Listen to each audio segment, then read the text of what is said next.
If God is love, then why would the author of all things write a world where evil even exists?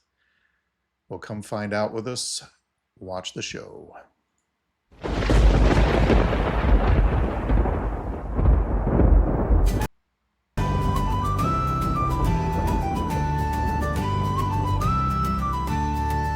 Coming from the wild, from the rain and the stone, where the wind has no name and the traveler's alone. There's warmth in the fire and truth in the tale of the watcher who walks where the bold-hearted fail.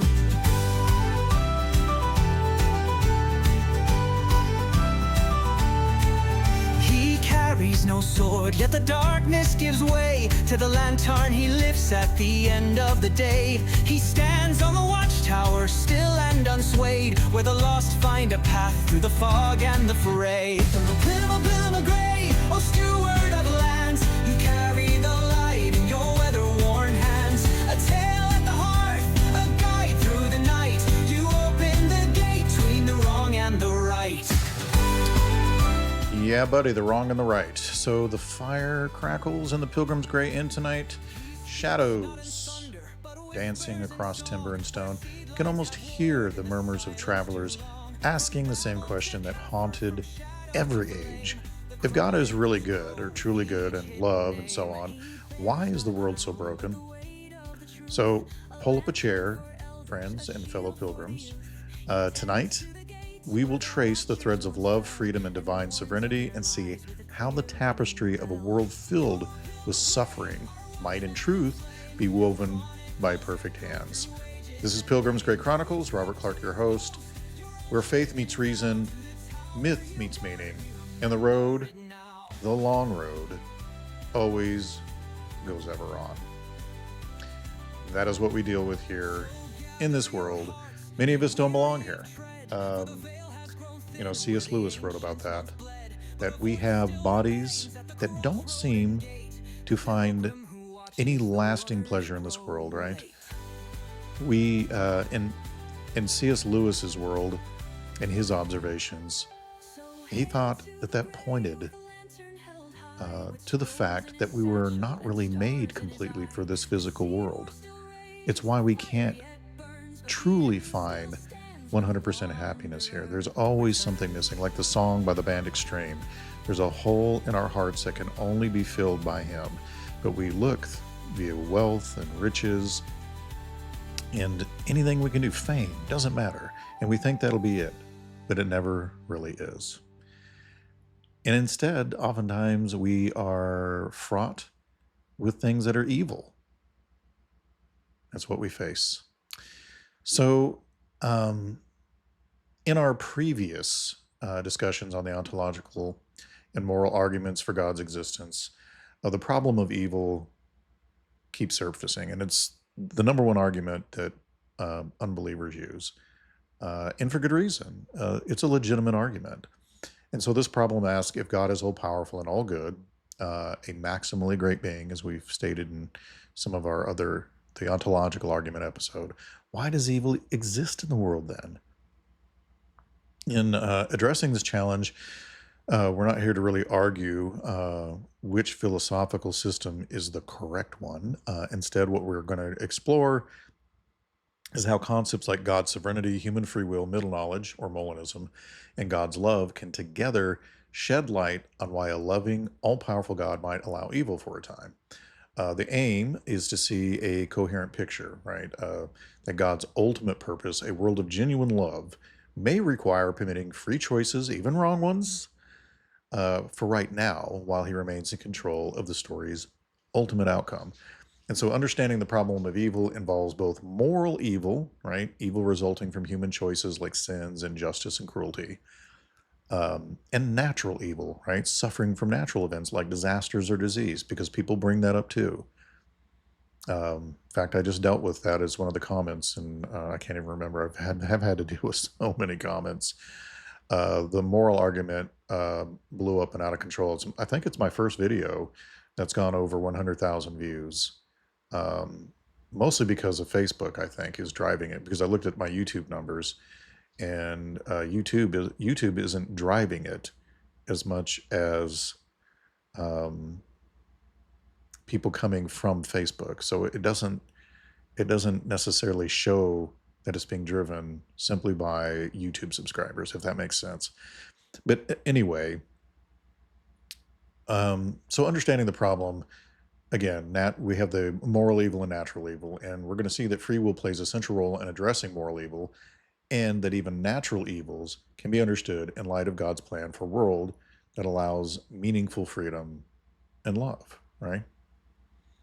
Um, and again, like I said, I dealt with a comment dealing with the verse out of Isaiah that gets mistranslated as, God is the author of evil or whatever, when really the verse is better translated as calamity because it's referencing natural disasters. Either way, there's a valid point to be made there. So I don't necessarily quibble about it, but it is an important distinction. But the problem still needs to be explained and dealt with, and that's why we're here. So throughout this podcast, remember the foundation from Scripture: God is love. 1 John 4, verse 8. God's very nature is loving, right? And he desires a genuine love relationship with us. So, with that in mind, let's examine how love, freedom, and God's sovereignty intersects in the face of evil. So, we have free will as a key to understanding evil. I believe we have free will. I know not everybody does, and I know there's countering opinions, and I'm sure that we'll get into that in the comments section at some point, because I know there are even Christians disagree with this concept of free will. And there are debates about open theism, compatibilism, all these different ideas. But I'm not here I'm not going to debate that in this because it's already going to be an hour long just with what I'm describing. Um, I wish I had all the time in the world. I wish the show would take off in such a way that it is providing me with income, because it doesn't. I spend my money on this show. I'm not making money. I'm losing money and my time because I feel like this is something I want to do. I want to do it. If it provides meaningful income, great. Then I can retire earlier than I wanted to. But it isn't now. So those of you who are calling me out in the comments for just doing this for money, you have no idea what you're talking about. Ask most podcasters. It's difficult to make any money podcasting unless you have a really big name. It's not easy. So most of the time you're breaking even, and you're pumping most of anything that you are earning back into the show to get outreach out there, because most of these social media outlets like YouTube and Facebook want you to boost posts initially as you're getting started, and at least until you get enough followers and viewership. And so, I mean, that's what I do, and I know that's what others do. And it's just the way of things. So, and I know there's search engine optimization, but you can do that up the wazoo. But you're not going to compete with somebody who has 2 million viewers using keywords, because they'll get them first. The algorithm feeds them first because they have 2 million viewers, and they want to keep people around. The whole goal of all of that is to draw people to their social media. So they're going to make their customers happy. I think it's wrong. I think it should all just be driven by what people are searching for. They shouldn't be jerking us around with algorithms, but it is what it is. So, in simple terms, I guess you could just call it the free will defense, right? It's the idea that says that God allows a possibility of evil because he created humans and other beings like angels with free will, the genuine ability to choose good or evil. Why would God do that? Because free will is necessary for true love and goodness. If God simply programmed creatures to always do the right thing, we would be like robots, right? Or automatons. And our love would be meaningless, mere pre-programmed behavior, right? You'd be meat puppets. And as the Christian thinker C.S. Lewis famously put it, quote, God created things which had free will. If a thing is free to be good, it is also free to be bad. And free will is what has made evil possible.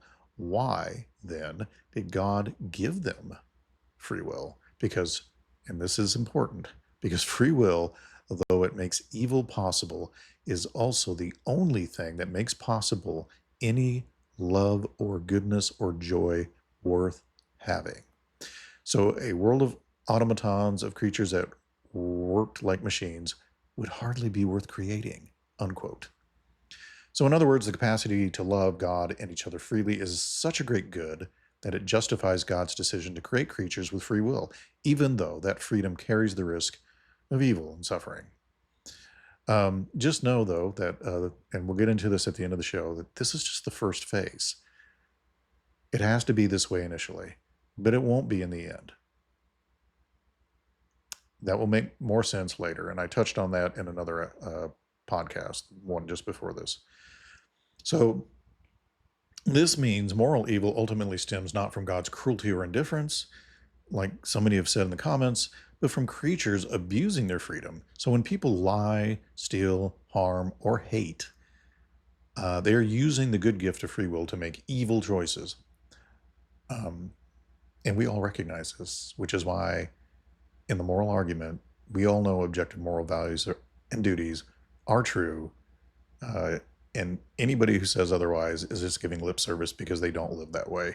The proof of what you really believe is how you live, and you live as if objective moral values and duties are true. So you can say whatever you want, type whatever you want, but the reality is you live as if they're real. God could prevent all evil by removing our freedom, right? But in doing so, he would also remove our ability to genuinely love or choose what is good, because he would be the one doing it. So love, to be true love, must be freely given, and one must have the real option not to love. As one apologist quipped, the ability to love God requires libertarian freedom. And this ability, when used in a backwards manner, also allows humanity to commit evil. I think that was Tim Stratton, who probably doesn't remember me. I've been following him before he finished Biola University. We met as fellow debaters against somebody regarding free will, and Tim did such a marvelous job. I just left the forum and let him handle it because he does such a good job of explaining things. But I've interacted with him for off and on for a while now. I even wanted to try to visit him in Nebraska when we went out to the Grand Canyon, but they weren't anywhere nearby, and maybe he doesn't even remember. But if you do, hey Tim, I'll send this video to you so you can watch it, because I learned most of what I learned about all this from you and Dr. Craig. So, and some others, of course, and I'll quote them also. In fact, he jokes that love spelled backwards is evil, E-V-O-L, resembling evil, because the two are intrinsically linked by freedom. So the point is that free will makes evil possible, indeed, really inevitable in this initial phase. But it also makes real love and goodness possible, which are the very things God values most. And we, in the previous video, the one before this, even talked about the idea that certain virtues would not even be known if it weren't for evil, like courage, right? In the face of evil. So it's important to note that this free will defense successfully rebuts the logical problem of evil, right? We went over that too. Philosophers like Alvin Plantinga have pointed out that there is no logical contradiction in saying that God is all powerful and good. God created free creatures, and those creatures sometimes choose evil, so evil exists, right? If God's goal was a world of loving free creatures rather than puppets, then allowing freedom and therefore evil is a logically consistent choice. God is not the author of evil, though. Rather, evil arises from the misuse of creaturely freedom. In a nutshell, evil is a byproduct of a greater good, free will, and free will is a prerequisite for the greatest good, love, and moral goodness freely chosen. Does that make sense to you? Now, some of you might not have agreed with what I said about being the author of evil, but just always remember this: good can exist all on its own without evil. All right? It is a copy of evil, or the pursuit of things that are good in the wrong way, or so on and so forth. Evil cannot exist all on its own, just by itself. And maybe one day I'll explain that further, but I got a lot to get done, and I'm trying to get it done before my wife gets back from Chattanooga with our new water softener because our old one broke. So, um, now, what about natural evil that we were talking about earlier? We were talking about moral evil, but what about natural evil? Um, and these are things like earthquakes, diseases, hurricanes that cause suffering without direct human choice, right? Or at least that's what we think. So, how could those be compatible with a loving God? Well, here too, free will and related concepts can provide an answer. Some suffering in nature may be indirect results of our free will, right? For example, environmental damage caused by human greed, right, can lead to natural disasters, or pain and death entered the world as a consequence of mankind's fall in Genesis, right? There was a curse put on nature because of what we did as part of our punishment. So other causes of natural evil might be explained by what's called or what's known as free process defense. And this idea suggests that for God to create a world that follows consistent natural laws and allows stable, meaningful interaction, there must be the possibility of things like natural disasters or randomness of nature. So, one writer explains that we live in a complex world of interrelated physical systems, right? Weather, geology, biology. And not even God can create a complex system capable of genuine randomness that never changes for the worse, right? Or results in natural evil, kind of like free will for nature. So, in other words, a universe stable enough to support life and free decisions might also inevitably produce some natural horrors as a byproduct of those same good physical laws, maybe even in response to our evil, right? We have biblical verses that seem to indicate that, the earth can spit us out or up because of blood soaked land and so on and so forth, things of that nature. So, God could constantly tinker with nature to prevent every earthquake or storm, just like he could tinker with the planet, right? Or with humanity. But doing so might make the world erratic, or more importantly, undermine the freedom of creatures to learn, make choices, and interact with a consistent environment. So, while this is a deep enough topic on its own, we mention it just to show that not all evil is directly willed by God or catastrophes. Right? Rather, God may allow the world to run by certain ordered processes and laws, which on the whole are good and necessary, even though they sometimes result in suffering. Right? It rains on the just and the unjust, right? Just as with the moral evil, the idea is that God has good reasons for permitting natural evils, reasons tied to the conditions necessary for a greater story of love, virtue, and coming redemption.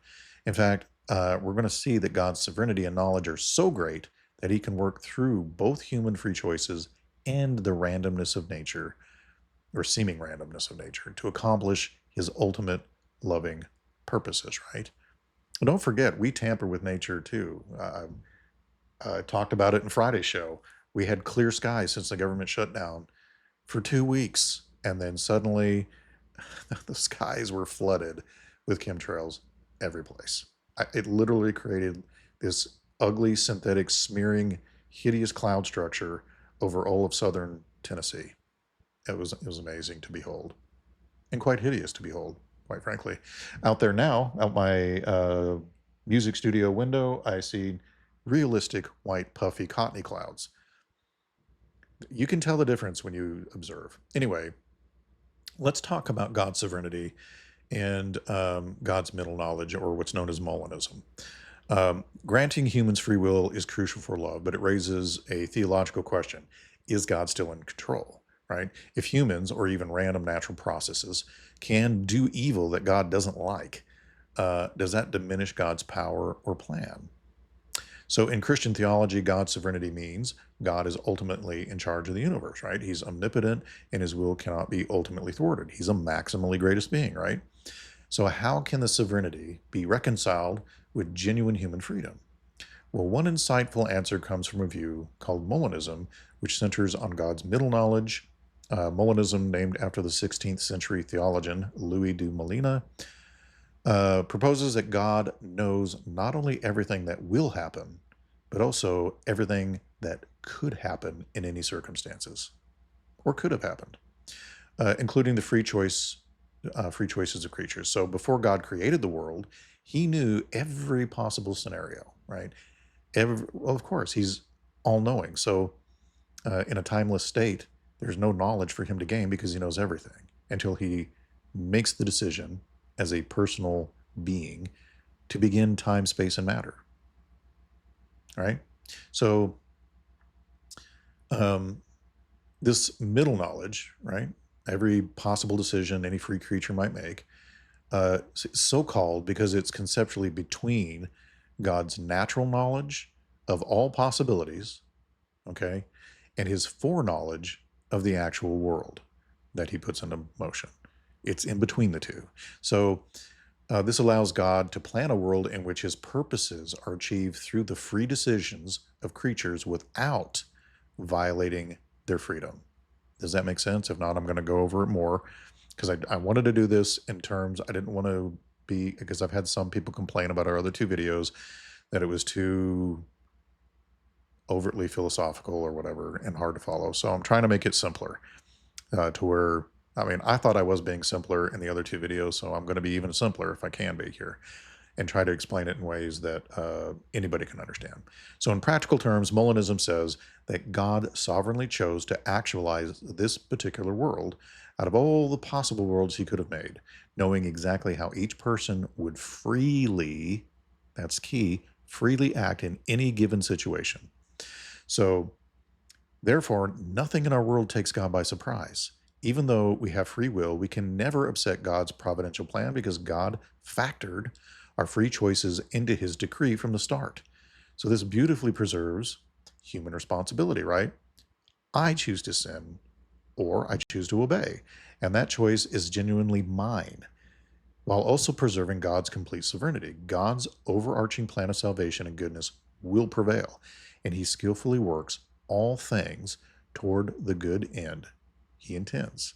And if you're called according to his purpose, then it's all for your good, according to Romans 8:28, right? So as one Molinist writer put it, Molinism reconciles God's sovereignty with man's free will. God is like a master chess player who is so brilliant that no matter what move the human player makes, he has a strategy to checkmate evil in the end. In fact, Molinist thinkers argue that this view exalts God's sovereignty even more than a deterministic view does. Dr. Kirk McGregor, see Tim, it's not just you, it's also Kirk, a Molina scholar, notes that on a deterministic theology, like strict Calvinism, Tulip, 5-point, God could only guarantee his will by directly predetermining every creature's action, which means God cannot allow any genuine freedom or randomness. In contrast, on Molina's view, God's sovereignty is not threatened at all by either libertarian freedom or randomness, but is rather augmented by his ability to control the effects of both.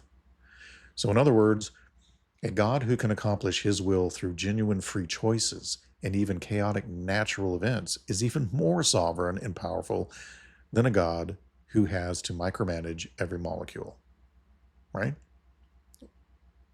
I think that's a better definition of a maximally greatest being. So nothing is outside God's knowledge or providence, yet every creature is truly free within that providential plan. So this reconciles the tension. God predestines all things in the sense that he chooses the world and the destiny in which his ultimate design is fulfilled. But this predestination operates via foreknowledge of free decisions rather than by coercing those decisions or being a puppet master, right? So the result is a robust model of divine providence. God wins in the end, but we freely participate in the unfolding story, right? I mean, how awesome is that? So, for example, consider a biblical story often cited in this context. Joseph tells his brothers, "You intended to harm me, but God intended it for good to accomplish what is now being done, the saving of many lives," right? Genesis 50, verse 20. So Joseph's brothers freely chose an evil act, selling him into slavery. I mean, first it seemed like they were going to kill him. And yet God used that very act as part of a larger plan to save people from famine. Molinism would say God knew beforehand exactly what the brothers would do in their jealousy, and he positioned Joseph in Egypt to turn that evil into an eventual good. So God did, and there's more examples of it, but that's one that most of you will understand or remember. So God did not cause the brothers' wicked choice. They did it of their own will, but God allowed it, and because he doesn't interfere with free will, but he worked through it to bring about a greater good. So this is how God's sovereignty and our free will can coexist. God remains the ultimate author of the story, even if some chapters are written by creaturely agents. So by incorporating middle knowledge, we can also address the couldn't God have made a world with free will but no evil question, right? So according to Molinism, God knew what every possible free creature would do in any scenario. It could be that every feasible world that included free will also included at least some evil. Because if creatures are truly free, there will always be some who choose wrongly. Again, I say this in this initial phase because I think there's a phase to a new heaven and a new earth where that won't be the case. But this is the choosing battlefield, and we'll get to that again. It's the last thing I'm going to cover. So, if creatures are truly free, there will always be some who choose wrong, right? Philosopher Alvin Plantinga introduced the idea of trans-world depravity, which is a hypothesis that maybe in any world of free beings, at least one person would go wrong at some point. So it might be logically impossible, even for God, to have free will without any evil at all. But God, via his middle knowledge, chose a world with an optimal balance of good outcomes, right? So, or at least the outcome he wanted, either way. So in Christian terms, we believe God chose a world in which, despite the evils and suffering that occur by free will, the maximum number of people would freely come to know and love him, and eternal joys would far outweigh the temporary pains. So this is a comforting thought to me because the world with all its darkness is ultimately the stage for a story that results in as much love and goodness as was possible. And as one theologian succinctly stated, not even God could create a complex world of genuine freedom that never goes wrong unless he removed freedom altogether. So God determined that removing freedom was not an option consistent with his loving purpose. That is why you see so much struggling in this world. He won't interfere with free will. You remember the cartoon from Disney, Aladdin and his lamp?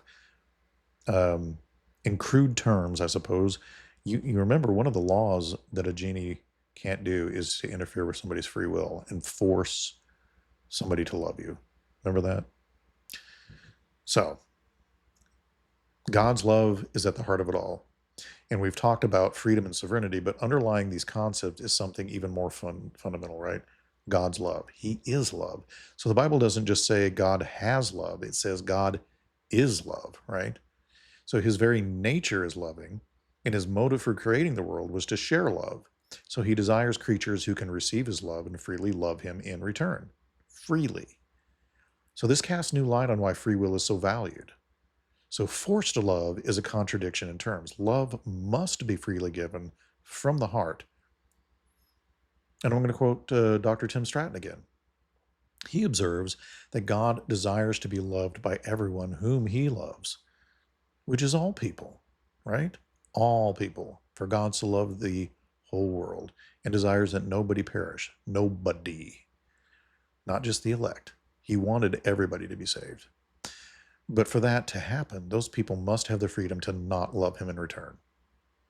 And I see many of these people in my comment section on Facebook. It's pretty clear that they despise the Christian God. So freedom is a gift of love. God graciously gives us freedom so that our relationship with him can be real. Unfortunately, freedom means some will choose to reject God's love. And we see this all around us, right? Hatred, selfishness, idolatry, and they are all rejections of the love of God and neighbors. So God's heart grieves over evil much more than we do, yet he permits it for now because to forcefully prevent all sin would be to eliminate the very relationships he wants with us. So, in a sense, God's love is behind his willingness to suffer the presence of evil for a time. In fact, he even allows it to be inflicted upon himself and takes all of your sin on himself legally so that you can be restored to him. Throw down your weapons, put away your pride, put away your desire to live according to your own rules, subjectively apart from his objective moral values and duties, because your plan don't work. You may not think so now, but in the end, it don't work. So the famous verse, John 3:16, tells us God so loved the world that he gave his son to save us, his only begotten son. And that implies there is something God values so much that he was willing to endure the evil and sin of a fallen world and even experience its consequences himself. So what God values that much is a family of children who freely love him. Any of you who have children know what I'm talking about. So there's a profound statement in Christian philosophy. God does not desire a world full of puppets, but a world of children. The love between a parent and child is most meaningful when the child chooses to love and trust the parent, right? God, in a similar way, wants us to choose him. The entire drama of human history, with its tragedies and triumphs, can be seen as God's outreach in love in humanity's free, sometimes fumbling response, right? So those who accuse God in the face of evil may miss this perspective, right? God's allowance of evil is not indifference. It's not that he doesn't care. It's his mercy and his patience allowing room for repentance and love. Many of you are still shaking your fist at him, balled up because you're not happy with the evil you see in this world. Well, neither is he. But it has to be allowed for you to know what love is. And scripture says God is patient, not wanting anyone to perish, but everyone to come to repentance, including you, though you're at war with him right now. So if God were to stamp out all evil instantly, none of us who've done wrong, which is all of us, would remain. But in love, he endures the evil we do, whether great evil or minor evil, to give us the chance to freely turn to him and be saved. Evil has to be paid for. Sin has to be paid for. There's a legal payment that has to be made, even if you don't think you're so bad that you should be separated from God forever. So another way to look at this, or look at it, is that God's world is oriented toward a certain kind of love story. The greatest love is when someone lays down their life for another, and God himself did that, right, for us. So he calls us now to love him wholeheartedly and love others as ourselves, our neighbors, right? None of this love could be real without genuine choice. And so free will is not just a philosophical device to solve a logical puzzle. It's part of the very fabric of God's purpose of love. When we see atrocities and ask, why, God, right? Why would you let this happen? We should remember that he saw them too, right? And he saw the cross of Christ, and he deemed that allowing evil for a time was worth it for the sake of eternal love. So as C.S. Lewis said, quote, if God thinks this state of war in the universe a price worth paying for free will, then we may take it. It is worth paying, unquote. And I agree with it. I love Lewis, by the way. Second only to Tolkien. So that state of war refers to all the spiritual and moral conflict we experience. God allowed a real battle between good and evil, because the victory and resulting joy will be infinitely worthwhile. The happiness which God designs for his creatures, Lewis notes, is to be freely, voluntarily united to him and to each other in an ecstasy of love, something so glorious that our current experience of love is but milk and water in comparison. And for that, although I really love both milk and water, so I don't know that was the greatest analogy, but anyway, maybe I should have used coffee instead, because I love coffee too. And for that, they must be free. Speaking of which, by the way, that is our band's album, Elevensies. Not because we're Masons, because I was born November 11th. And there's 11 songs on the album, and it had to do with Tolkien's Breakfast for Hobbits. All right. So, anyway, just felt like probably ought to clear that up. In summary, God's love is the ultimate answer to the problem of evil, basically. It was out of love that God created free beings. It is out of love that he permits our free choices to run their course, even when they cause pain to ourselves and others. And it is out of love that he provided a remedy for evil, right? Through Jesus Christ, and a plan to eventually wipe away every tear without violating our freedom. Every moment of pain and sorrow is also a moment of decision and response, an opportunity for us to freely choose compassion over cruelty, faith over despair, love over hate. In a world without any possibility of evil, such choices are meaningless. But in this world, they carry eternal significance. Like one of my favorite movies, what we do in this world echoes through eternity, right? Gladiator, great film. So from this world to the next, free will and eternal love. A critical part of our decision is understanding the end game of God's plan. So if God's goal is a world of perfect love and no evil, what we often call heaven or the kingdom of God, why not just create that to begin with?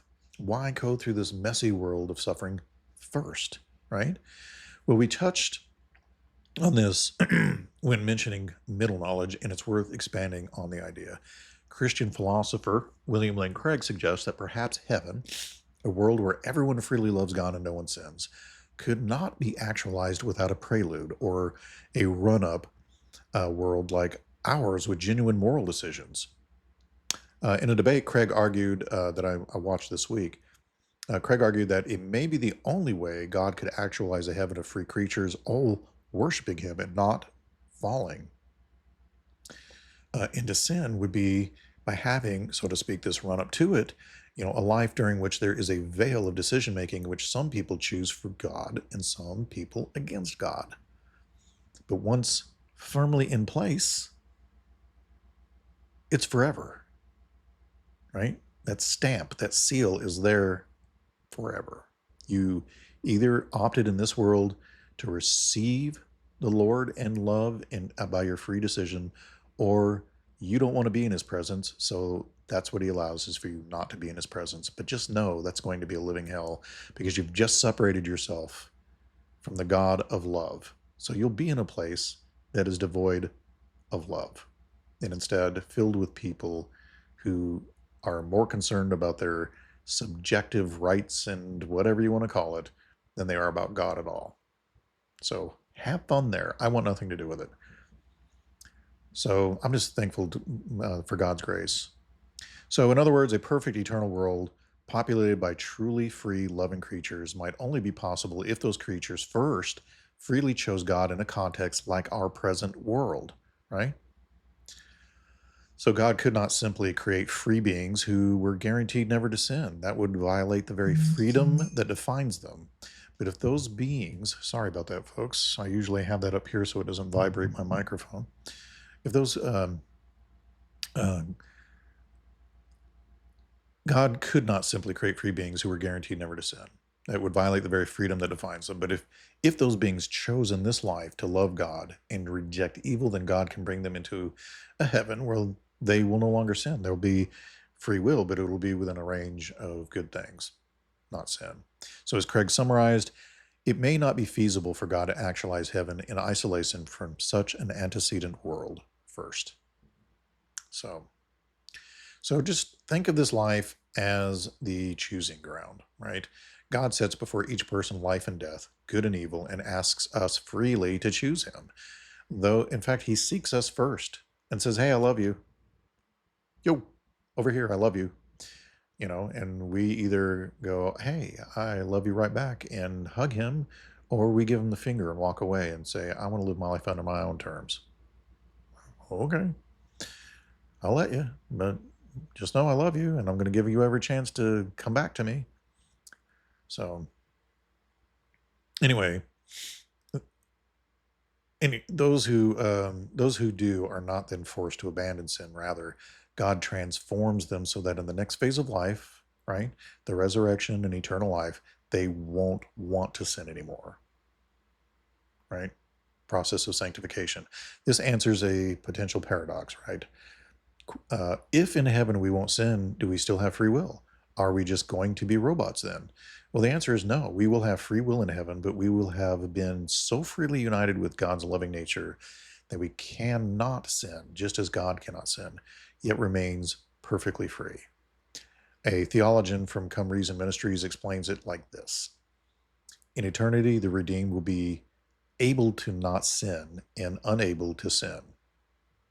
So our nature will be so aligned with God's goodness that sin holds no appeal to us like it does here. So this isn't a removal of freedom, it's the fulfillment of our free choice to love God rather than ourselves, just ourselves. Jesus himself is the model, right? He had free will, yet he never sinned because his will was always to do the Father's will. Even though Jesus could not sin, he was still free. Therefore, we can exist with free will in heaven and we will not sin. He's the example. And as one writer notes, pointing out that no one says God isn't free just because God cannot sin. And so similarly, in our glorified state, we will be fully free and incapable of sinning, not because God removes our freedom, but because he heals our corrupt desires and gives us a new nature that only wants the good. I hope that makes sense. So this concept might be easier to grasp with an analogy. Imagine a man who has lived in darkness and filth by his own choosing. But then he freely decides to step into the light and be cleansed. Once cleaned up and standing in the light, he has no desire to return to the filth. Technically, he could try, but why would he? In heaven, having seen the full reality of God's glory and understanding him and having experienced the bitter fruit of evil during earthly life, the redeemed have no desire to rebel. Our free will isn't revoked. Instead, our character is perfected. We freely confirm our earlier choice of God every moment by enjoying and worshiping him with no inclination to do otherwise. Unlike how we acted here, right? So, this two-stage plan, earth then heaven, shows the brilliance of God's approach to dealing with evil while still accomplishing a world of love. God did not create evil, he created the possibility of evil by granting freedom. Creatures actualized that evil by bad choices. God then redeemed that evil through Jesus Christ's sacrifice, showing his love and opening a path for us to be restored. Those who embrace his grace are promised a future where evil is no more, but love remains freely and purely. And crucially, we will understand and appreciate why evil is no more. Having known the ugliness of sin and suffering, we'll rejoice in our deliverance from it. I can't wait. I'm sick of this body and the fact that I have a crappy attitude at times, and I don't always feel great. In the words of the Apostle Paul, I consider that our present sufferings are not worth comparing with the glory that will be revealed in us. Romans chapter 8, verse 18. That glory is a world of love unmarred by pain, which God will bring without overriding our free will. So when we ask, well, why doesn't God eliminate all evil now? Well, the answer is he will in his timing, but he's not done saving and transforming everyone who will freely come to him, right? So as one perspective puts it, God allowed evil to exist temporarily as part of a grand plan to achieve a permanent future where good alone is freely chosen. We are in that temporary phase now. The victory over evil is assured, though through Christ's resurrection, yet the outworking of that victory still involves our free responses. So make good choices, like the movie said. Every moment until the end of the age, God is sifting the hearts of people via circumstances that include both blessing and suffering, right? It's a veil of decision. Eventually, those who truly love God will be with him in a renewed world. And those who persist in evil will, by their own choice, separate themselves, right? That's another topic, but it touches on the problem of hell, which itself is understood by many Christian thinkers as God respecting the free choice of those who reject him and wouldn't be happy in his presence anyway. They don't like anything about it. So when we weave together all these threads, God's sovereignty, human free will, Molinism, middle knowledge, and God's overarching love, we get a picture that while it doesn't answer every mystery, it offers, and I don't think we're supposed to know every mystery, It offers a coherent Christian theodicy, right? Or which is a explanation for evil. Um, I said I was going to make it more common, and I don't need to be using terms like theodicy. But anyway, in this view, the existence of evil does not contradict God's goodness or power. Rather, evil is a tragic consequence of God giving his creatures the dignity of freedom, which is necessary for a world of genuine love. God, in his sovereignty, knew this would happen and made provision to redeem and overcome evil without canceling the freedom that makes love possible. So, as a result, God can bring good even out of creaturely evil. In fact, the greatest good of all time, the salvation of humankind through Jesus' death and resurrection, was achieved through the evil act of crucifying the innocent Son of God, an act God permitted and foreknew for the sake of saving us and reestablishing legally the ability for us to have a relationship with him that is a loving one, again, for us to be restored. So just as Genesis 50:20 said, humans meant it for evil, but God meant it for good. And here, let's go over, just to summarize, God's nature and goal is love. God is perfectly loving and desires a real love relationship with creatures. He created us out of love to share love, but true love requires freedom, not force. And this is why free will is built into God's design for humans, and why, even to make you happy, he's not going to interfere with it. You can pray until you're blue in the face, and sometimes people are just going to choose evil no matter what you say, even if you raise a child right. Often the sons and daughters of pastors come out pretty badly. Not always, but you know what I mean. It's because we're all human. We get the choice. We get to choose. I'm not saying not to pray or teach what is right. I mean, that obviously influences, but ultimately, everybody gets the freedom to choose to love God or to reject him and go their own way. And then we have free will and moral evil. Because we have free will, we have the capacity to choose evil as well as good. Sadly, all people at times choose selfishly and sinfully, which introduces moral evil into the world, right? And evil is not what God wants, but it is a permitted possibility that came with the gift of freedom. So the existence of evil does not mean God is powerless or unloving. It means God chose to create creatures, not puppets, and he deemed it worth the risk, since without freedom, virtues like love, courage, worship, and sacrifice would not exist in any sort of meaningful way. How would it be meaningful if you got a finger puppet that you're forcing to do these things? It's not real. And then we have God's sovereignty, still being in control. God remains sovereign over history. Through his middle knowledge, as highlighted in Molinism, he knew exactly how free creatures would behave. God's providence can thus work through our free choices. We saw that God can even use the bad choices of humans to further a greater plan, right? So without endorsing those bad decisions. And Molinism emphasizes that there is no contradiction between God's control and our freedom, because God's infinite knowledge encompasses our free decisions. So this means no evil ever surprises God or thwarts his ultimate purpose. He is skillfully steering creation toward a foreknown destiny, one that maximizes the triumph of good and the fulfillment of love. And I think we know this instinctively, which is why we're drawn towards movies where the good side wins in the end. So, in the role of middle knowledge, with Molinism, we understand that God knew every possible world. He chose to create this world in which he knew that, for example, you and I would exist and have the opportunity to know him. He also knew the sins and evils that would occur, and he permitted them because they would be woven into a story that leads to the best possible outcome. Remember Romans 8:28? Where as many as will freely love him do so, and evil is defeated in the end. And as, again, one Molinist author noted, he sovereignly actualized a complex world in which his will is fulfilled through genuine freedom and even randomness. Not even God could create such a world that never goes wrong unless he removed freedom. So God chose the path that achieves his loving goals while respecting the freedom of his creatures. And then remember, we spoke of pure love, right? Being the heart of the answer. At the heart of the Christian answer to evil is God's pure love. God's love is so pure and intense that he even grants creatures the ability to reject him. And when they did, He showed the depth of his love by providing redemption at his own cost. So the presence of evil in the short term allows the revelation of things like sacrificial love, mercy, patience, forgiveness. And these are virtues that would never be seen in a world with no sin, right? Like I mentioned, courage early on.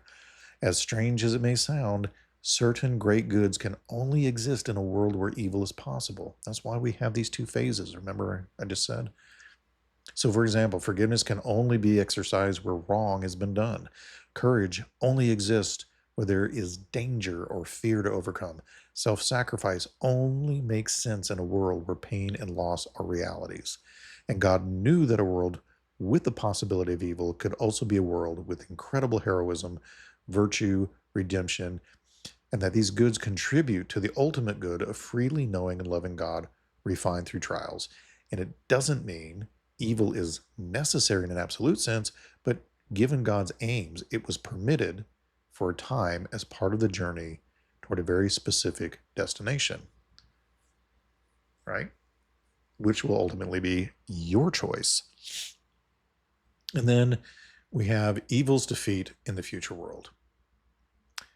So Christianity teaches that evil will not continue forever. Through Christ, God has already broken the back of evil. And in the end, all evil will be judged and removed. And the hopeful message is that God will create a new heaven and new earth where righteousness dwells, right?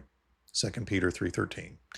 In that redeemed creation, there will be no more death, pain, or tears, Revelation 21:4. But crucially, those who inhabit that world will be there by choice. Our choice to accept or receive, I guess is a better way of putting it, God's grace, and their characters will be fully sanctified. So we discussed how in eternity free will in the absence of sin coexist. The idea that our only desire will be for the things of God in heaven, right? It's not an insult to our freedom, but the fulfillment of our deepest free desire, which is for God himself when we make that choice. And God will not lobotomize us to prevent sin. Rather, he'll bring us to a place through this life of choosing where sin is simply unthinkable to us, right? We will retain our ability to choose, but having made the supreme choice of loving God, we will never wish to go back. Just like the example I gave of the guy going back to the yucky darkness. So to quote the earlier source, we can exist with free will in heaven and we will not sin. No one argues that God has no free will, yet God cannot sin. So it is possible for a being to be truly free and not able to sin. And this is exactly what we look forward to during God's phase 2, ultimate liberation, where our freedom is not abolished, but perfected, right? So we pull this all together. Why does God allow evil? Because allowing temporary evil is the only way to eternally fulfill his vision of a creation filled with true or real pure love. God's sovereignty and wisdom are so great that he can permit evil without being defeated by it. Instead, he weaves it into his plan, uses it, and overcomes it. In the grand story God is telling, evil occupies a few chapters, but it is not the final chapter. The final chapter is God wiping away every tear and good triumphing, and doing so in such a way that his creatures understand and appreciate the value of that good fully, right? Having known the alternative, which we would never have known without free will and evil. We will freely love God forever and never again will evil arise. Not because God has taken away our freedom, but because we freely embrace the good and have been changed by his love, and we've experienced what evil is. So in the meantime, when we struggle with the problem of evil in daily life, we can take comfort in knowing that God is not distant. He's not uncaring. He entered into our suffering in the person of Jesus, demonstrating that his love is willing to suffer with us and for us. And we trust that in all things, God works for the good of those who love him and are called according to his purpose, right? Romans 8:28. Even when we can't see it yet. The concepts of free will, sovereignty, and love we've discussed are not dry doctrines. They are a lens that assures us our pain is not meaningless. Our choices do matter, and history is headed somewhere wonderful under the guidance of a loving God.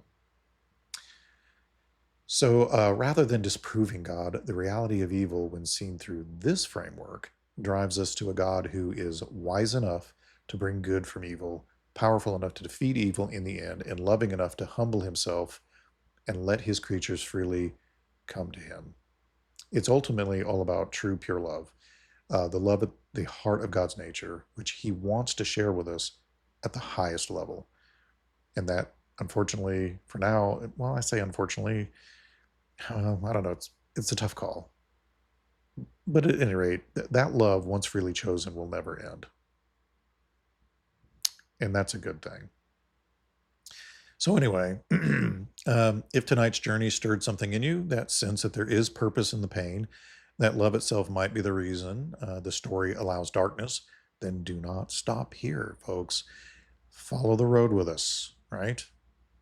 We're doing new things on Friday, right? Tales from the Long Road, which are things my wife and I talk about during the week and things that we discover while we're out there, which allows me to show more show clips and be more random about what we're going to do Friday night instead of just the top 3 stories.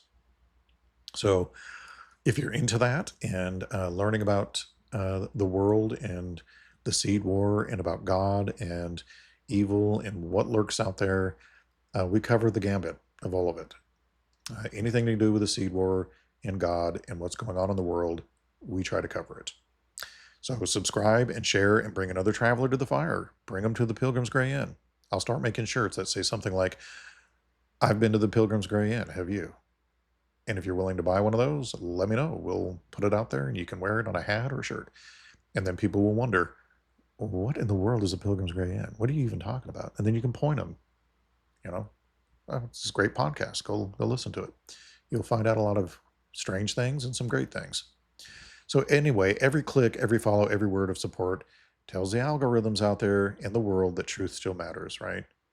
You get in your algorithm what you want. So if you get crap, it's because you're watching crap. Just know that on this channel, I've seen so many different things out there. I'm not going to do goofy stuff to titillate and to draw people in that way. I'm not going to use misleading titles as clickbait. I don't like doing that. I just want to be somebody who's providing you with truthful information. And if you think that's valuable, then support it. If you don't think it's a valuable thing, then you probably haven't subscribed. If you're more entertained by doom scrolling 30-second clips, I have 30-second reels. I don't necessarily like putting them out there, but I'm putting them out there now to direct people to the longer form video so that people can see it's out there. I think of them as 30, 40-second advertising reels that if you like what you just heard, go watch the whole thing. If you liked that part of the argument I just presented in 30 seconds, then go watch the full argument, So anyway, you can find us on YouTube, Rumble, which I'm not really happy with Rumble right now because I've had technical difficulties uploading my podcast there.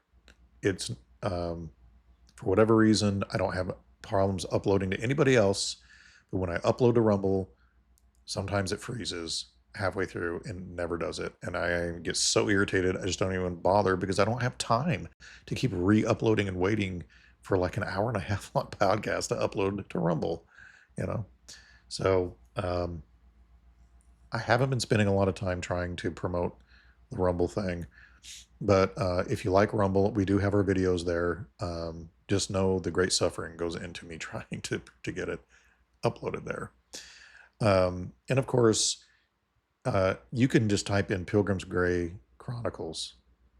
Just remember it's Grey, and there's no apostrophe between the M and the S. And I've explained it in previous shows what the name means.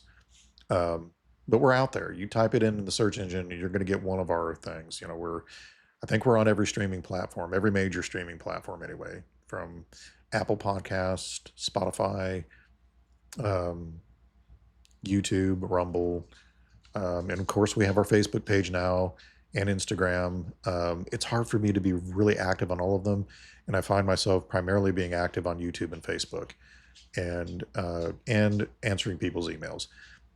Those 3 alone, plus my job that I'm gone for 40 to 50 hours a week, and my family time pretty much take up all my time.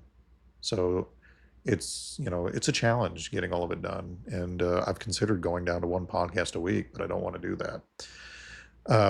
At any rate, I hope you all have an absolutely fantastic rest of the work week and that you enjoy the podcast, and we'll keep putting them out there as long as you're willing to listen. Godspeed to you all.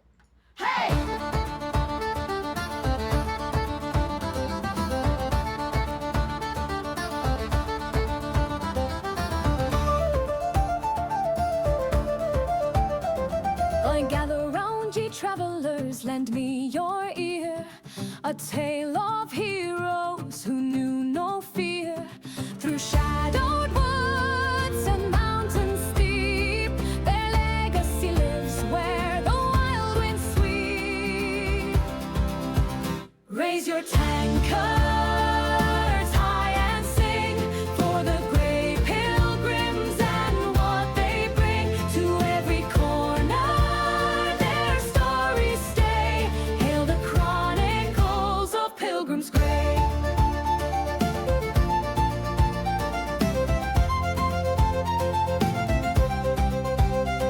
Through cursed lands where few would tread, the brave walk forth where many fled.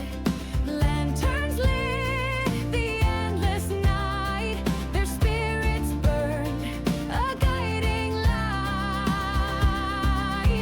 Raise your tankards high and sing for the grey pilgrims and what they bring to every corner. Their stories stay. Hail the Chronicles of Pilgrims Grey.